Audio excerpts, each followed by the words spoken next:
नमस्कार दोस्तों, मैं हूं मनविंदर। एमबीएन नेटवर्क पे आप सभी लोगों का बहुत स्वागत है। बिहार की राजनीति इस समय ऐसे दौर से गुजर रही है, जहां पर ना नीतीश कुमार को चैन से नींद आ रही है, ना लालू यादव ठीक से सो पा रहे हैं और तेजस्वी यादव, उन्हें तो डेप्यूटी सीएमशिप खिसक जाने का भी डर है और उसके साथ-साथ ईडी का भी खौफ सता रहा है। और भी बहुत सारे लोग हैं जो बिहार की राजनीति किस करवट बदलेगी उसका इंतजार कर रहे हैं। और ये भी अभी तक क्लियर नहीं है कि नीतीश पलटी मार रहे हैं, ना ये समझ में आ रहा है कि वो कोई पार्टी बदलने जा रहे हैं या अपनी पार्टी को कहीं मर्ज करने जा रहे हैं। वहीं प्रशांत किशोर ने भविष्यवाणी की है कि बिहार सरकार की तबीयत बहुत खराब है, वो वेंटिलेटर पर है, बस आखिरी सांसें गिन रही है। और ऑक्सीजन का पाइप निकाला और बिहार की सरकार धड़ाम। उनका ये भी कहना है कि नीतीश कुमार अपनी आखिरी पारी खेल रहे हैं, इसके बाद उनके लिए कहीं कोई जगह नहीं है और अगर कोई उनको लेके जाता भी है, तो उसके लिए भी वो सही नहीं होगा और खुद नीतीश कुमार के लिए भी। अब सवाल ये पैदा हो रहा है कि मंगलवार को अचानक से नीतीश बाबू राज्यपाल के पास क्यों गए?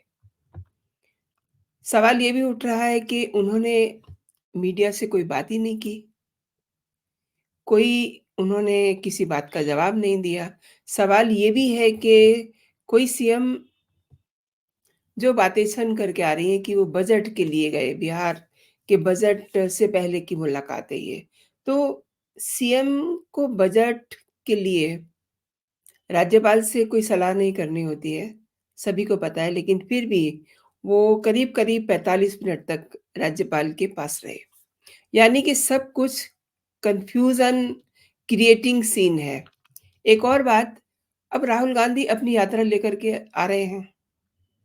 उनका स्वागत करना है या नहीं करना है या उनको बाहर से ही धकेल देना है, ये भी एक बड़ा सवाल है। ये नीतीश बाबू के लिए एक बड़ा सवाल है कि वो क्या करें, क्या ना करें। अच्छा, ये फैक्टर भी बहुत इम्पोर्टेंट है कि 22 जनवरी को राम मंदिर प्राण प्रतिष्ठा के मौके पर लालू यादव ने साफ कह दिया था कि उन्हें कोई मतलब नहीं है राम मंदिर से। ना कोई उन्होंने पूजा की विशेष, ना उनकी तरफ से कोई ट्वीट आता है, बधाई का संदेश आता है। लेकिन नीतीश कुमार के समर्थकों ने दीपोत्सव में भाग लिया, पूजा अर्चना की, एक-दूसरे को राम मंदिर की बधाई दी। हालाँकि नीतीश बाबू वहाँ नहीं पहुँचते हैं। ये सब बातें बहुत कुछ कह रही हैं। आने वाले दिनों की ओर संकेत कर रही हैं। नीतीश और शाह के बीच क्या चल रहा है? शाह भी एक बार तो ये कह चुके हैं कि नीतीश कुमार के लिए उनके यहाँ यानी कि बीजेपी में उनके लिए दरवाजे बंद हैं। फिर कहीं किसी इंटरव्यू में वो कहते हैं कि अगर कोई प्रस्ताव आता है तो उस पे विचार होगा। अब यहाँ से एक और कन्फ्यूजन शुरू होता है। लेकिन सभी जानते हैं कि नीतीश कुमार जो हैं बहुत जल्दी पलटी मारते हैं। ऐसे नेता के रूप में वो जाने जाते हैं और उनके लिए बहुत सारे लोग तो any moment he can change यहाँ तक कहते हैं। कुल मिलाकर के जो भी खबरें सामने आ रही हैं ना बिहार की, वो ये कह रही हैं कि नीतीश बाबू की जो सरकार है वो आखिरी साँसें गिन रही है। लेकिन वर्तमान दौर में बिहार की सियासी फ़िज़ा जो है, उसमें कयासबाज़ी बहुत हो रही है। कभी नीतीश कुमार के इंडिया गठबंधन के संयोजक बनाए जाने की बातें सामने आती हैं। दूसरे ही पल नीतीश के कांग्रेस से नाराज़ होने की सुर्खियाँ बन जाती हैं। मतलब वो मीडिया में भी इस समय लाइमलाइट में है। अब जैसा कि मैंने आपको बताया, मंगलवार को अचानक से राज्यपाल राजेंद्र अर्लेकर से मिलने के लिए नीतीश कुमार राजभवन पहुंच जाते हैं। इससे बिहार की सियासी जो हलचल है और तेज हो गई। और वहीं पूर्व सीएम और हम पार्टी के अध्यक्ष जीतन राम मांझी के ट्वीट ने तो आज अच्छा भला खेल कर दिया। हालाँकि उन्होंने खेल पर ही बात कही कि बंगला में इसे कहते हैं, उन्होंने ट्वीट किया एक, दरअसल उन्होंने लिखा कि बंगला में कहते हैं खेला होबे, मगही में कहते हैं खेला होक्तो और भोजपुरी में कहता है खेला होखी। बाकी तो आप समझदार हैं। अब जो आखिरी लाइन है, बाकी तो अब सब आप सब समझदार हैं, ये कुछ और कन्फ्यूज़न क्रिएट कर रही है। बिहार की राजनीति में विरोधियों द्वारा नीतीश कुमार को अक्सर पलटू राम कह कर के चिढ़ाया जाता है, उनकी खिल्ली उड़ाई जाती है, क्योंकि वो कभी राजद तो कभी भाजपा के साथ जाते रहे हैं। राजभवन में जब पहुँचे मुख्यमंत्री के साथ, बिहार के वित्त मंत्री भी साथ थे, जब वो राज्यपाल के पास जाते हैं, और संसदीय मामलों के मंत्री विजय कुमार चौधरी भी उनके साथ थे। अब विजय कुमार चौधरी बिहार विधानसभा के अध्यक्ष भी रहे हैं, और ये भी कहा जा रहा है कि सीएम नीतीश कुमार का राजभवन जाने से पहले कोई ऐसा प्रोग्राम नहीं था, उनके एजेंडे में नहीं था, उनके प्लानिंग में नहीं था, तो फिर अचानक वो क्यों गए? अब ये एक और कन्फ्यूज़न है।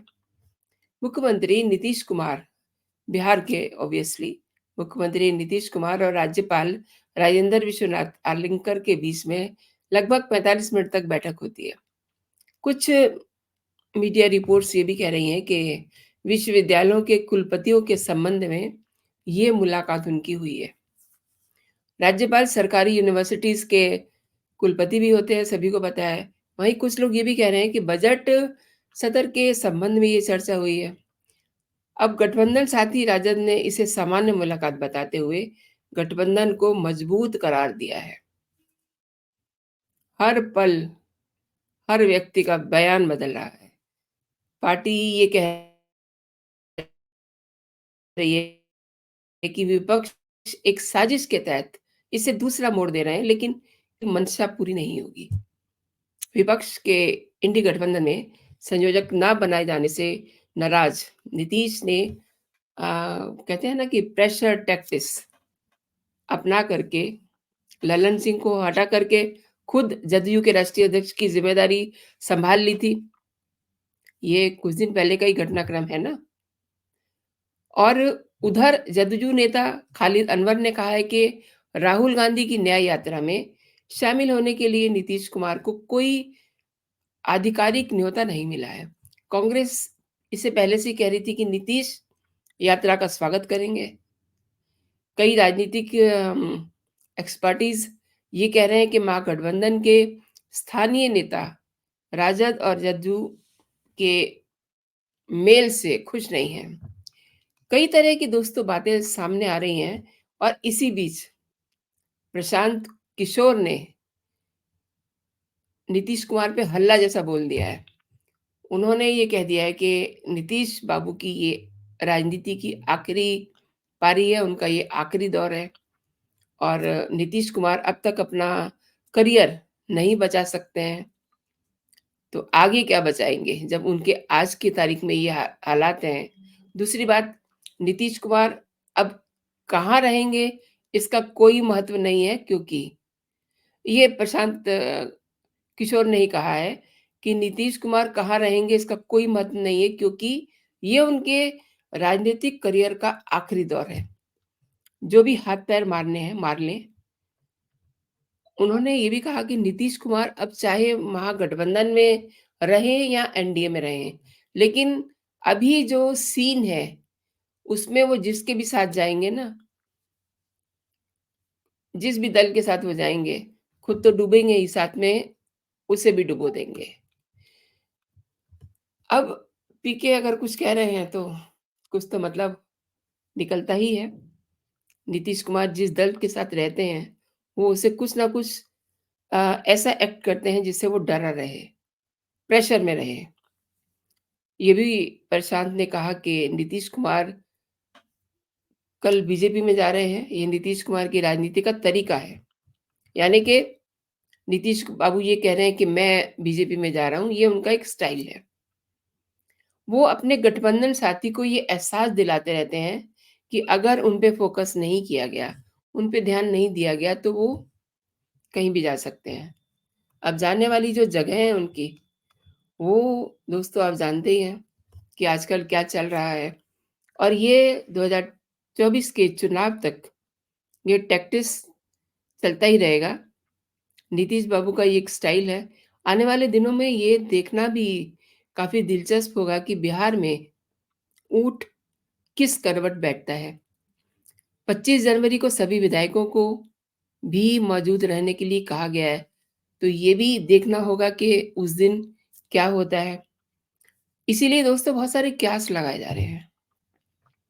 सरकार गिरेगी, बचेगी या किसी में मर्ज हो जाएगी, नीतीश कुमार पलटी मार देंगे या कि अम, सबसे ज़्यादा खौफज़दा कौन है?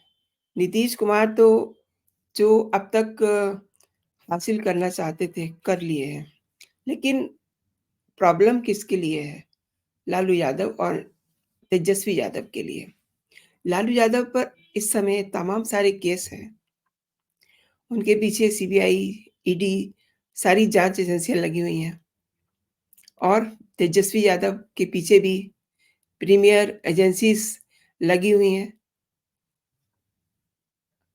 Job for land for job इस घोटाले में वो इस समय टारगेट पे हैं। उनको अपनी डिप्टी सीएमशिप जाने का डर है और उनके पिताजी ये चाहते हैं कि नीतीश बाबू कहीं चले जाएँ, बीजेपी उनको कहीं ले जाए, उनको कहीं कुछ भी दे दे, सेंटर में रख ले, लेकिन बिहार से वो चले जाएँ ताकि ताकि वो अपने बेटे को एस्टेब्लिश कर दें, तेजस्वी यादव को ऑब्वियसली और वो वहाँ पे सीएम बन जाएँ। लेकिन ये सब चीज़ें आपस में कोलैब करती हैं, मिली हुई हैं। नीतीश कुमार क्या करते हैं, उसके ऊपर डिपेंड करता है। तो इंतज़ार करना पड़ेगा क्योंकि ये तो भगवान जी जानते हैं, श्री राम जी जानते हैं कि नीतीश कुमार किस ओर पलटी बदलेंगे, पलटी मारेंगे। क्योंकि आजकल नीतीश परेशान बहुत हैं। उनको वो दिन भूले से भूल नहीं रहा है जब उन्होंने गठबंधन तैयार किया था और गठबंधन को उन्होंने बामुश्किल जोड़ा था कि वो नरेंद्र मोदी को हराएँगे। अब सवाल ये भी है कि नरेंद्र मोदी को हराने के लिए उन्होंने गठबंधन बनाया, तो किस मुँह से वो नरेंद्र मोदी की पार्टी में जाएँ? सवाल बहुत सारे हैं, लेकिन राजनीति में जो अ, यू नो बड़ी जल्दी चीज़ें बदल जाती हैं। लोग पार्टी चाहे कितनी भी अच्छी, साफ-सुथरी हो, लेकिन अपने मतलब के लिए वो गिले-शिकवे सब भूल जाते हैं। इसीलिए कहते हैं ना कि जो दीवारें अ, होती हैं ना पॉलिटिकल पार्टीज़ के बीच में, वो दीवारें चूने, गारे और सीमेंट की नहीं होती हैं, वो बर्फ़ की दीवारें होती हैं। कभी भी मौसम गरमाता है, वो गिर जाती हैं और फिर से सब लोग एक हो जाते हैं। अब नीतीश कुमार आज की तारीख में ठुकराए हुए हैं इंडिया अलायंस के। उधर से ममता उन पे अटैक कर रही है, इधर से राहुल गांधी, इधर से कोई-कोई पार्टी उनको दबा रही है। क्यों? ऐसा क्यों उनको फ़ील हो रहा है? क्योंकि उन्होंने इस गठबंधन को तैयार किया था और आज की तारीख में अगर हम पहली बैठक को याद करें, तो लालू यादव ने ही उनको डेंट करने की कोशिश की थी।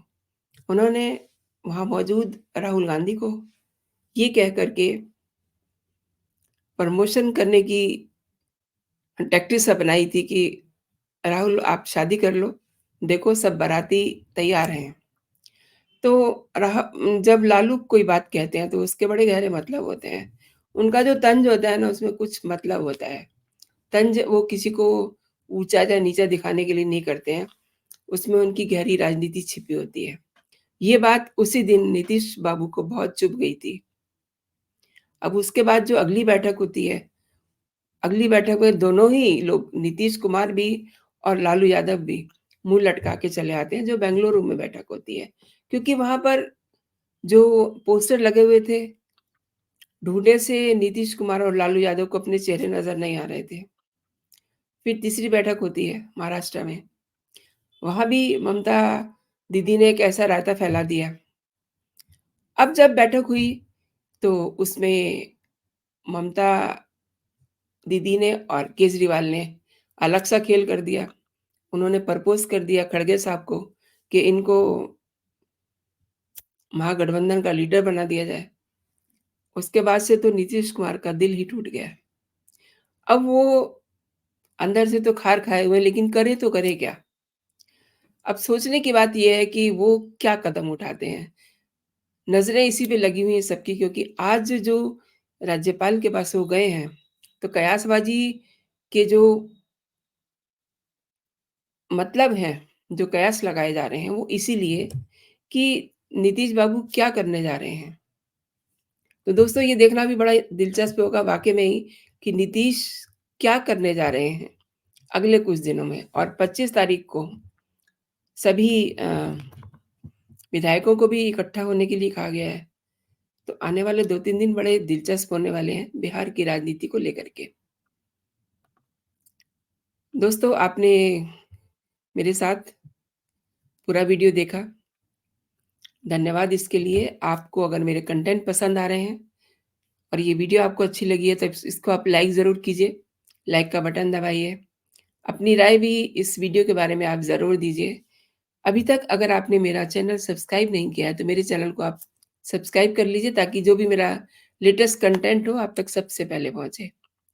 तो अभी के लिए इतना ही दोस्तों। अपना और अपनों का ख़्याल रखिए, खुश रहिए, स्वस्थ रहिए। जय हिंद, जय भारत।